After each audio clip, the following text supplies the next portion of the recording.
दो विधि हो गई थी, मेन जो मुख्य विधि थी। एक हम लोगों ने पढ़ा शिक्षक केंद्रित विधि, एक हम लोगों ने पढ़ा छात्र केंद्रित विधि। दो मुख्य हम लोगों ने पढ़ लिया, दोनों की विशेषता देख ली, गुण दोष देख लिए कि उसमें कौन कौन सी विधि आती है। उसके अलावे जो विधि है वो ये है शिक्षण विधि के अन्य प्रारूप। क्या उसके अलावे भी और कोई विधि है पढ़ने का, पढ़ाने का? कहते हैं हाँ, उसके अलावे भी है। उसके अलावे में क्या आता है? एक आता है मैपिंग, मैपिंग मेथड, और एक हुआ आपका ऑफलाइन ऑनलाइन मेथड।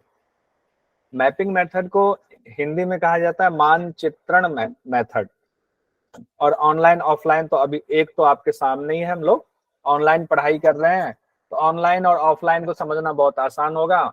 मैपिंग वाला थोड़ा समझ लेते हैं, इससे संबंधित जो एक दो क्वेश्चंस आ सकते हैं वो देख लेते हैं।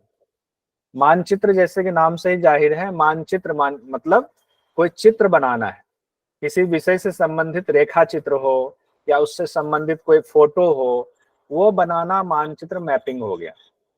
उसके द्वारा जब हमारे दिमाग में चीजें छप जाती हैं या टीचर पढ़ाते हैं मानचित्र का सहारा लेकर के या रेखा चित्र का, डायग्राम का सहारा लेकर के, वही मैपिंग होता है। इसमें दो चीजें होती हैं, एक होता है माइंड मैपिंग जिसको मस्तिष्क मानचित्रण कहा जाता है, और दूसरा है अवधारणा मानचित्रण यानी कि कॉन्सेप्ट मैपिंग। दो चीजें हुई, एक हुआ माइंड मैपिंग, दूसरा कॉन्सेप्ट मैपिंग। तो पहले हम लोग देख रहे थे माइंड मैपिंग क्या है और उसको किन्होंने शुरुआत की थी माइंड मैपिंग की, ये नाम आ सकता है। माइंड मैपिंग की शुरुआत, इस विधि की शुरुआत की टोनी बुजान ने। ये साइकोलॉजिस्ट थे, टोनी बुजान इंग्लैंड के थे रहने वाले।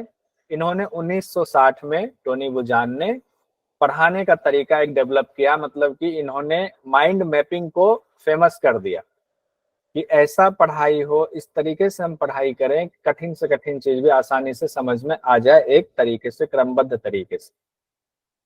ठीक है, तो नाम हो गया आपका एक तो इम्पोर्टेंट टोनी बुजान, ये नाम आपको नोट करना है। दूसरा कब किया था? 1960 ईस्वी में किया, ये भी आपके लिए इम्पोर्टेंट हो गया। तो माइंड मैपिंग किन्होंने किया? टोनी बुजान ने। 3 से 4 बार इसको रिपीट कर जाइए, माइक ऑफ ही है और बोल जाइए कि माइंड मैपिंग 1960 में टोनी बुजान, जो इंग्लैंड के रहने वाले थे और कौन थे? मनोवैज्ञानिक थे, साइकोलॉजिस्ट थे। उन्होंने इस विधि को अपनाया पढ़ाई के लिए, टीचिंग के लिए। अब माइंड मैपिंग होता क्या है? तो माइंड मैपिंग क्या है? इसमें किसी भी विषय को रेखा चित्र के द्वारा ऐसे समझाया जाता है, जैसे मान लीजिए कि हठ प्रदीप का घेरन संहिता हम लोग पढ़े जा रहे हैं, लाइन पर लाइन पूरा पीडीएफ पढ़ जाते हैं। लेकिन क्या उसको एक ही स्क्रीन पर पूरा का पूरा हम रख सकते हैं कि एक हमें दिमाग में छप जाए कि ये पूरा स्ट्रक्चर है उसका? अगर ऐसा हम कर पाए तो उसको हम कहेंगे कि माइंड मैपिंग किया। जब वो चीजें हम देखते हैं और उसको अच्छे से समझ लेते हैं, उसका डिस्क्रिप्शन देख लेते हैं, तो बाद में जब वो सब्जेक्ट हमारे सामने आता है तो आंख बंद करते हैं तो दिमाग में वही चित्र, वही रेखा चित्र दिमाग में छप सा जाता है। जब वो छप सा जाता है तो हमें लगता है कि नहीं, यहाँ पर ये था, यहाँ पर ये था, वो ऐसे ही दिमाग में आना शुरू हो जाता है, हम उसको कैलकुलेट कर लेते हैं। कैसे? हाँ। इसका एक उदाहरण आपको दिखाना चाहूंगा कि कैसे माइंड मैपिंग काम करता है। हाँ। जैसे कि सपोज कीजिए ये आपकी स्क्रीन, अच्छा स्क्रीन पर चेंज करना पड़ेगा मुझे, स्क्रीन स्टॉप शेयरिंग, दोबारा से शेयर करने पर। कोई नहीं, मैं दिखाता हूँ किस तरह से हम, ये देखिए जैसे कि आपके स्क्रीन पर है, ये हठ प्रदीपिका हो गया आपके सामने। ठीक है, हठ प्रदीपिका आप लोग पढ़ रहे हैं तो इससे संबंधित हमने लिया, तो ये ज्यादा आसान रहेगा आपके लिए। हठ प्रदीपिका है, आप चतुर्थ उपदेश में पहुंच गए हैं। अब एक ही स्क्रीन पर आपको हमने दिया कि ऐसे हठ प्रदीपिका है। हठ प्रदीपिका में देखिए पहला उपदेश जो है वो आसन से संबंधित है, और आसन भी कौन कौन से हैं? स्वस्तिक आसन, गोमुख आसन, वीरासन, कुर्मासन, कुक्कुटासन, उत्तान कुर्मासन, धनुरासन, मत्स्येंद्रासन, पश्चिमोत्तान आसन, मयूरासन, शवासन, और उसके बाद 4 मुख्य आसन है, सिद्धासन, पद्मासन, सिंहासन, भद्रासन। उसका कलर भी हमने चेंज कर दिया। फिर हमने लिखा दूसरा कुंभक है, कुंभक में हमने कर दिया कि सहित कुंभक हो गया, केवल कुंभक हो गया, यानी एक बुक को हमने आपको अच्छे से समझा दिया। सहित कुंभक में ये 8 प्राणायाम हो गए, केवली कुंभक जब उसकी सिद्धि हो गई, तो एक तरह से पूरी पुस्तक जो है हम उसको समझ ले रहे हैं। उसी में अब आ गया मुद्रा बंद। मुद्रा बंद हमने देख लिया कितने मुद्रा बंद है, तो 10 की चर्चा है और 10 का नाम देख लिया। फिर हम आ गए नादानुसंधान में आरंभावस्था, घटावस्था, परिचय अवस्था और निष्पत्ति अवस्था, एक साथ हमारा ये सारा का सारा हमने मैपिंग के जरिए इसको देख लिया, पूरा स्ट्रक्चर समझ गए। इस तरह की चीजें आप किसी भी विषय में लागू कर सकते हैं। ये इसी को कहेंगे रेखा चित्र के जरिए भी अलग तरीके से भी हम बना सकते हैं। किसी सब्जेक्ट को बीच में रखा, उस सब्जेक्ट से संबंधित एक बात हम साइड में ऊपर रखेंगे, फिर दूसरा उसके नीचे रखेंगे। इस तरह से रेखा चित्र के जरिए पढ़ाया जाता है। इसमें बेसिकली माइंड मैपिंग में क्या है कि रेखा चित्र के जरिए जब आप बनाते हैं माइंड मैपिंग हो गया, और जब उसी में तस्वीर वगैरह भर देते हैं उसको कॉन्सेप्ट मैपिंग कहते हैं। फोटोज वगैरह आपने भर दिया तो कॉन्सेप्ट मैपिंग हो गया। कॉन्सेप्ट मैपिंग में क्या होता है कि हायरार्की को फॉलो करना होता है, और उसमें मुख्य विषय जो होता है वो ऊपर ही होता है। और माइंड मैपिंग में ऐसा नहीं है कि मुख्य विषय ऊपर ही होगा, बीच में हो सकता है, चारों तरफ से आप बाकी तीर लगा करके दिखा सकते हैं। लेकिन कॉन्सेप्ट मैपिंग में क्या है, एक विषय हमने ऊपर दे दिया, अब उससे संबंधित नीचे हम हायरार्की यानी कि क्रम में दर्शा सकते हैं। अब जैसे उसका एक उदाहरण मैं समझा रहा हूँ। सपोज कीजिए मुगल साम्राज्य हमें पढ़ाना है। अब मुगल साम्राज्य हमने ऊपर लिख दिया, कहाँ चला गया, मुगल साम्राज्य हमने लिख दिया कि यहाँ मुगल साम्राज्य है। अब ये इसमें आ नहीं रहा है, पता नहीं क्यों बीच में। मुगल साम्राज्य लिख दिया और एक फोटो हमने लगा दी मुगल साम्राज्य की कोई राजगद्दी का। उसके नीचे हमने लिख दिया बाबर, बाबर की फोटो लगा दी, उसका काल लिख दिया कि इस समय से इस समय तक इन्होंने शासन किया, एक दो चीजें और इन्फॉर्मेशन लिख दी। फिर उसके नीचे तीर लगा कर रख दिया जहांगीर, जहांगीर की फोटो लगा दी। जहांगीर के बाद हमने कहा शाहजहां आए, शाहजहां की फोटो लगा दी, उनके बारे में जानकारी दे दिया। औरंगजेब की लगा दिया, उनके बारे में जानकारी दे दिया। औरंगजेब के बाद कौन आए थे? बहादुर शाह जफर। तो इस तरह से जो है हम एक सीक्वेंस में जब बढ़ते हैं फोटो लगा करके, अगर बच्चों को ऐसे आप कहेंगे ना मुगल साम्राज्य, बाबर आया बेटा याद करो, बाबर का बेटा जहांगीर था वो याद करो, जहांगीर का बेटा शाहजहां था, शाहजहां का औरंगजेब था, औरंगजेब के बाद बहादुर शाह जफर आया, सब परेशान हो जाएगा कि ऐसे कैसे आप बता रहे हो, समझ में नहीं आ रहा। सुन लिया मतलब शब्द सुन रहे, शब्द निकल रहा है, कान सुन रहा है, लेकिन उसी को जब सजा दिया जाए कि देखो ये मुगल साम्राज्य है, बाबर आए, बाबर देखो इनका ये काल रहा, फोटो बढ़िया सा लगा हुआ है बाबर का, काल के बारे में लिख दिया, कुछ कलरफुल टेक्स्ट लिख दिया, उसमें एक लाल लिख दिया, एक पीला लिख दिया, उसकी जानकारी दे दी। फिर जहांगीर की फोटो लगा दिया, इसके बाद जहांगीर आ गया। बच्चा उसको देखता है, उसमें इन्वॉल्व होता है, सीखता है, तो उसके दिमाग में छप जाती चीजें, इतने अच्छे से छप जाते हैं। कल को अगर उससे आप पूछा जाए, कोई पूछे कि बताओ जरा मुगल साम्राज्य का सीक्वेंस बता दो, तो उसके दिमाग में वो चीजें रिकॉल हो जाती हैं कि वो फोटो थी, पहले बाबर की लगी थी, उसके बाद जहांगीर की लगी थी, शाहजहां की लगी थी, औरंगजेब की लगी थी, बहादुर शाह जफर की लगी थी। उसमें उसको कुछ कहानी के जरिए और जोड़ दीजिए और वो चीजें रिकॉल हो जाती हैं। तो इसको हम कहेंगे कॉन्सेप्ट मैपिंग। और इस तरह से हायरार्की को फॉलो करते हुए अब ये जो कॉन्सेप्ट मैपिंग है, जिसको अवधारणा मानचित्रण भी कहा जाता है, इसकी शुरुआत कब हुई, कब इसको पढ़ाई में जो है ये फेमस हो गया? 1984 में। किसने करा था इसको? औसेबुल नाम के मनोवैज्ञानिक ने इसको लागू किया। औसेबुल 1984। दो चीजें हो गई, एक तो 1960 में, क्या नाम था 1960 में, कौन सा कॉन्सेप्ट था वो बताइए जरा माइक खोलकर। Tony brain बुजान। mapping, Tony from Tony England, 1960. 1960। और 1984 में कौन सा कॉन्सेप्ट, कौन सा था वो? ये वो वाला तो ब्रेन मैपिंग, ये वाला ब्रेन कॉन्सेप्ट मैपिंग था, मैपिंग। माइंड मैपिंग या ब्रेन मैपिंग, माइंड मैपिंग या ब्रेन मैपिंग हो गया। और ये हो गया अवधारणा यानी कॉन्सेप्ट मैपिंग, 1984 ऑसुबेल ने लोगों के सामने इसको रखा था। अब ये हम लोग यहाँ तक समझ गए। अब हम लोग देखते हैं ऑफलाइन बनाम ऑनलाइन पद्धति क्या है, कि ऑनलाइन पढ़ाई क्या होती है, ऑफलाइन पढ़ाई क्या होती है। तो अभी जो हम लोग पढ़ रहे हैं ये सीधी सी बात है, ये ऑनलाइन पढ़ाई है। और जो आप कॉलेज में जाकर के क्लासरूम में पढ़ाई करते हैं तो वो ऑफलाइन पढ़ाई है। बहुत सिंपल है, इसको समझने में इतना आसान है। और आसान भाषा में समझे तो ऑफलाइन मतलब कोई लाइन नहीं है, डायरेक्ट है। ऑनलाइन यानी कि इंटरनेट की लाइन है आपके बीच में, उस लाइन के अगर वो लाइन टूट गया तो आप पढ़ाई नहीं कर सकते। ऑफलाइन में कोई लाइन ही नहीं है। ऑनलाइन में लाइन है, आपको इंटरनेट कट गया तो नहीं हो सकता। लाइन में जो है आपके कोई वेबसाइट है उसके जरिए पढ़ रहे हैं, या मोबाइल टीवी के जरिए पढ़ रहे हैं, या लैपटॉप के जरिए पढ़ रहे हैं, वो एक माध्यम यानी लाइन का काम करता है। तो ऑनलाइन ऑफलाइन का जो बहुत सरल सिंपल भाषा में यही है। अब ऑफलाइन क्लास में क्या होता है, टीचर और स्टूडेंट एक दूसरे के सामने खड़े होते हैं फिजिकली, यानी प्रत्यक्ष एक दूसरे को छू भी सकते हैं, फिर दोनों के बीच लर्निंग होता है आमने सामने रहकर। इस विधि में क्या होता है, छात्र अध्ययन सामग्री को टच कर सकता है, उससे जुड़े इंस्ट्रूमेंट्स को छू सकता है। शिक्षक का फिजिकली नियत जगह पर उस क्लासरूम में आकर बैठना जरूरी है, छात्रों का भी उसी नियत जगह पर उसी क्लासरूम में आकर बैठना जरूरी है। ये हो गया आपका ऑफलाइन। वहीं ऑनलाइन में क्या होता है, इंटरनेट सबसे ज्यादा जरूरी है कि इंटरनेट पर आधारित, यानी कि एक नेटवर्क होगा जो आपको जोड़ता है और फिर एक उसमें से इंस्ट्रूमेंट होगा, वो इंस्ट्रूमेंट नेट इंटरनेट के जरिए जुड़ा हुआ है। उस इंस्ट्रूमेंट में भी कोई ऐप होगा, वो ऐप हो सकता है गूगल मीट हो सकता है जूम हो सकता है माइक्रोसॉफ्ट टीम हो, या कोई और क्लासरूम का काम करता हो कोई भी ऐप। अब वो क्लासरूम हो गया, वो संसाधन हो गया और वो इंटरनेट से जुड़ा हुआ है।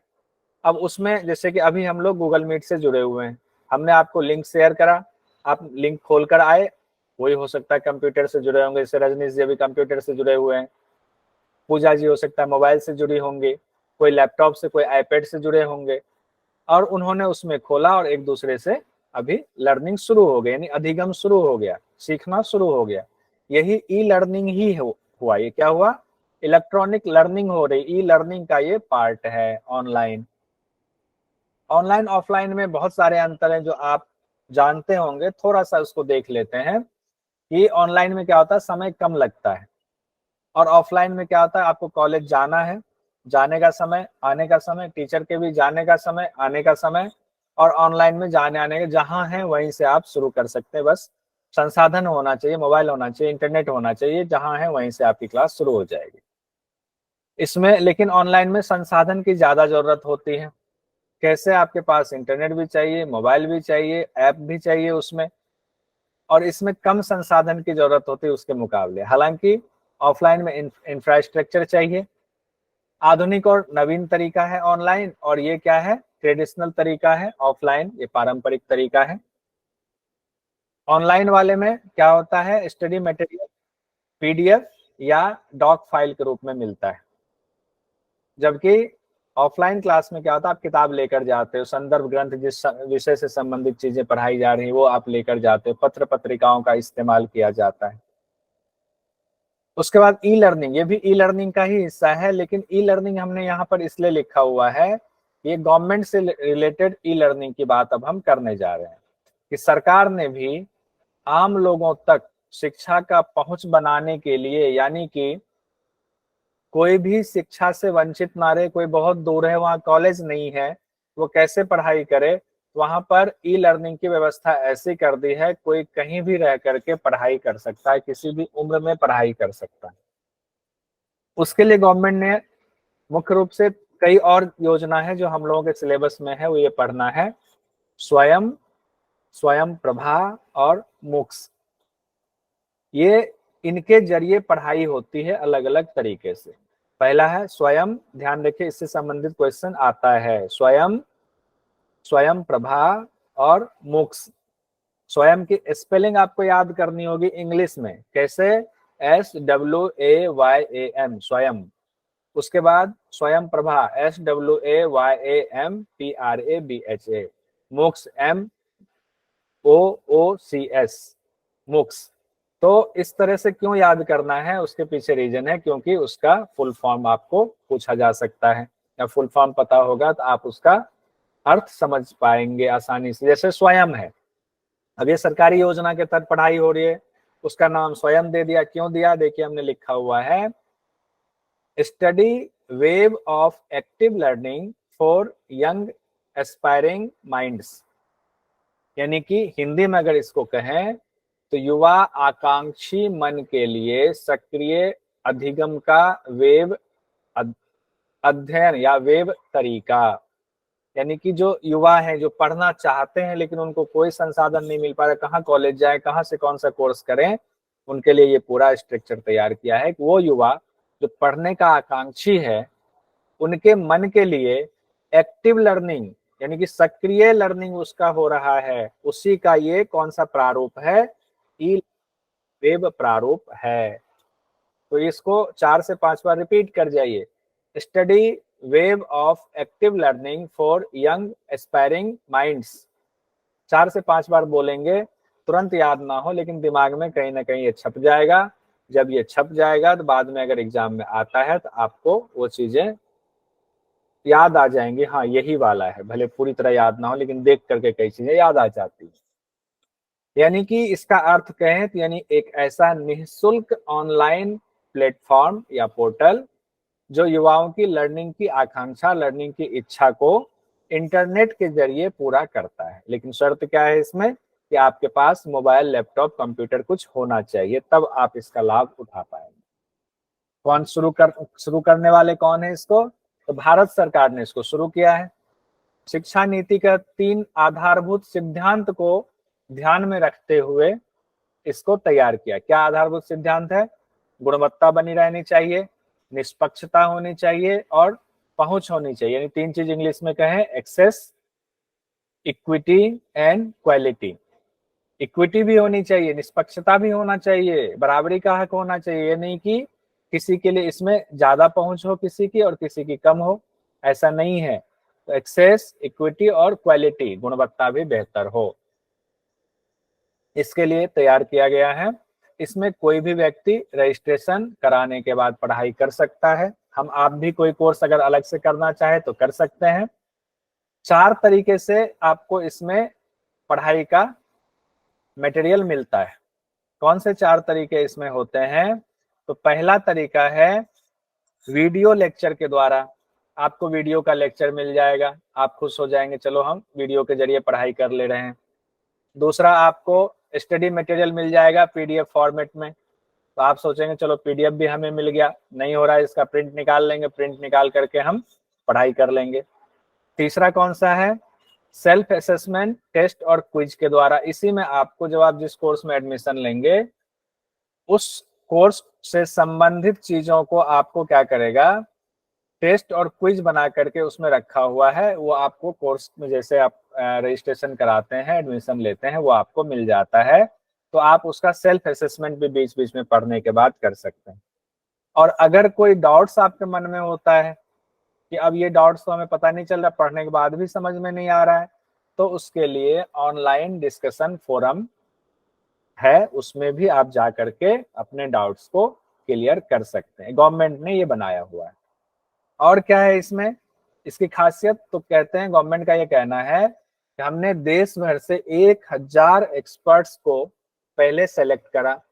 उस 1000 एक्सपर्ट्स ने मिल करके लोगों की जरूरतों को ध्यान में रख करके कोर्स को तैयार किया। कई कोर्सेज को तैयार किया। कंप्यूटर से रिलेटेड कोर्स है आपके, कॉमर्स से रिलेटेड कोर्स है आपके, साइंस से रिलेटेड कोर्स है, बहुतेरे कोर्स इसमें है। तकरीबन 2000 के आसपास कोर्सेज इसमें हैं और सारे वीडियो जिसमें डाला हुआ है। अब ये कैसे काम करता है? तो कहते हैं भारत सरकार ने 9 संस्थाओं को, 9 इंस्टीट्यूट्स को कोर्स चलाने की जिम्मेदारी दी है।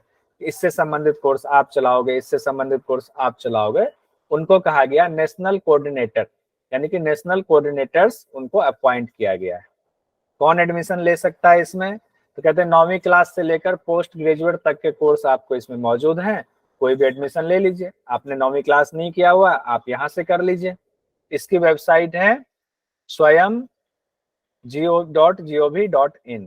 तो swayam.gov.in इसकी वेबसाइट को भी अभी हम लोग एक बार देख लेंगे। पहले इसको देख लेते हैं कि 9 कौन सी संस्थाएं हैं जिसको कि गवर्नमेंट ने जिम्मेदारी दी है कोर्स चलाने की। तो इसमें है, एक है AICTE, all India council for technical education. इसको क्या है? For self paced and international courses.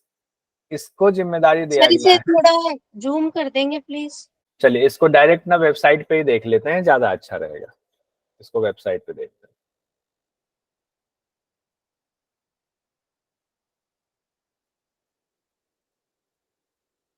देखिए, ये स्वयं के लिए ये वेबसाइट है swayam.gov.in। अब हमने इस पे खोला हुआ है कि इनके बारे में अवार्ड स्वयं। अब इसमें ये कह रहे हैं कि देखिए बहुत सारे कोर्सेज हैं हमारे यहाँ और हमने 9 संस्थाओं को इसकी जिम्मेदारी दी हुई है। तो वो 9 संस्थाएं यहाँ है AICTE। अब इस पे तो और भी छोटा नजर आ रहा है, क्या किया जाए, और भी छोटा। वही ठीक है सर, जो वही पहले ठीक, कर वही सर ठीक। पहले वाला ही सही था। अच्छा ठीक, वही पहले वाला ही लेकर आते हैं। बस एक चीज इसमें दिखा देता हूँ, इन्होंने बनाया हुआ देखिए, जैसे स्कूल एजुकेशन है उसकी जिम्मेदारी NIOS और NCERT को दी है।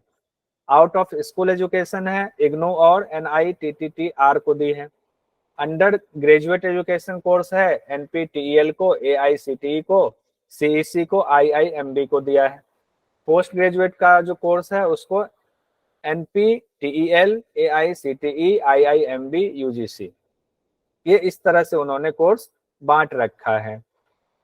आप लोगों ने कहा इसको हटा करके उसी को लेकर आते हैं, ठीक है। तो 9 संस्थाएं एक तो हो गई कि 9 संस्थाओं को जिम्मेदारी दी हुई है। AICTE, इसको आगे इंटरनेशनल कोर्स कौन कराता है तो AICTE कराएगा। अगर कहें कि इंजीनियरिंग से संबंधित कोर्स स्वयं में कौन कराता है, NPTEL कराएगा। UGC को क्या जिम्मेदारी दी गई है, for non technical post graduation education. अब तो इसमें अपडेट भी होगा क्योंकि UGC खत्म होने जा रहा है तो नाम भी चेंज हो जाएगा। UGC को अभी तक जो जिम्मेदारी है वो क्या है, नॉन टेक्निकल और पोस्ट ग्रेजुएशन के जो कोर्स होंगे उसकी जिम्मेदारी इनके पास है। CEC क्या है, कंसोर्टियम ऑफ एजुकेशन कम्युनिकेशन, इसको क्या जिम्मेदारी दी है, अंडर ग्रेजुएट वाले जो कोर्स हैं वो आप कराएंगे। उसके बाद है NCERT, इसको जिम्मेदारी दी है कि स्कूल एजुकेशन वाले जो कोर्सेज हैं, क्लास वाले जो कोर्सेज स्कूल के हैं उसकी आप देखेंगे। National council of education, educational research and training, ये देखेंगे स्कूल एजुकेशन को। NIOS, ये क्या है, ओपन लर्निंग वाला है, national institute of open schooling, इसको क्या दिया है, इसको भी स्कूल एजुकेशन का दिया है। उसके बाद है IGNOU, Indira Gandhi national open university, इसको क्या दिया हुआ है, for out of school students, यानी कि जो स्टूडेंट्स आउट ऑफ स्कूल है उससे संबंधित कोर्स आप कराओगे। IIMB, Indian institute of management, Bangalore का है ये IIMB। देखिए Indian institute of management Bangalore को भी जिम्मेदारी दी हुई है कि आप मैनेजमेंट से संबंधित कोर्स कराएंगे। किसी को लगे ना हम IIM से नहीं पढ़ सकते, एग्जाम नहीं दे सकते, तो वो यहाँ से कर लें, स्वयं से कहेंगे कहाँ से पढ़े हुए हैं, IIM बैंगलोर से हमने कोर्स किया हुआ है, कह सकते हैं, इसमें झूठ थोड़ी है ये। उसके बाद है NITTR, the national institute of technical teaching teachers training and research, यानी कि टीचर्स ट्रेनिंग एंड रिसर्च। देखिए टीचर्स ट्रेनिंग प्रोग्राम के लिए ये कोर्स दिया हुआ, अगर किसी को है हमें टीचर्स ट्रेनिंग प्रोग्राम करना है, हमें टीचर बनना है, तो वो जा करके यहाँ पर एडमिशन ले सकता है। और एडमिशन तो खैर स्वयं वेबसाइट के जरिए ही होगा, लेकिन इसका जो मैनेजमेंट संभाला हुआ है वो national institute of technical teachers training and research ने संभाला हुआ है। ये हमारा स्वयं का हो गया। स्वयं के उद्देश्य क्या क्या है, वो हम उद्देश्य तो अभी बात हो ही गई, उसी में छिपा हुआ है कि जो लोग पढ़ाई नहीं कर पा रहे हैं और पढ़ाई करना चाहते हैं क्योंकि उनके पास साधन वहाँ स्कूल कॉलेजेस के नहीं है, ऑफलाइन साधन, रिमोट एरिया में वो रहते हैं, तो उनके लिए जो है हम इसको, ताकि उनकी आकांक्षा पूरी हो जाए, गवर्नमेंट ने इसको जारी किया हुआ है स्वयं को। इसकी विशेषताएं क्या है, इसमें कला से संबंधित, आर्ट्स से संबंधित, साइंस से संबंधित, मैथमेटिक्स से संबंधित, सामाजिक विज्ञान से संबंधित यानी सोशल साइंसेस से संबंधित, इंजीनियरिंग से संबंधित, लॉ से संबंधित, मेडिसिन से संबंधित, एग्रीकल्चर से संबंधित, बहुत सारे कोर्सेज हैं। अगर कोई घर बैठे चाहे कि मुझे एग्रीकल्चर के बारे में जानना है, बागवानी के बारे में सीखना है, कहाँ से हम कोर्स करें, आप यहाँ से एडमिशन ले लीजिए, कहीं जाने की जरूरत नहीं है आपको। तो शुरुआत में जो इसमें अंग्रेजी भाषा का भी इस्तेमाल किया गया, वीडियोज वगैरह स्टडी मटेरियल है, उसके बाद क्या है कि आपके जो रीजनल लैंग्वेज हैं उसमें भी बहुत सारे स्टडी मटेरियल इसमें मौजूद हैं। अब इसके बाद है अगला हमारा स्वयं प्रभा।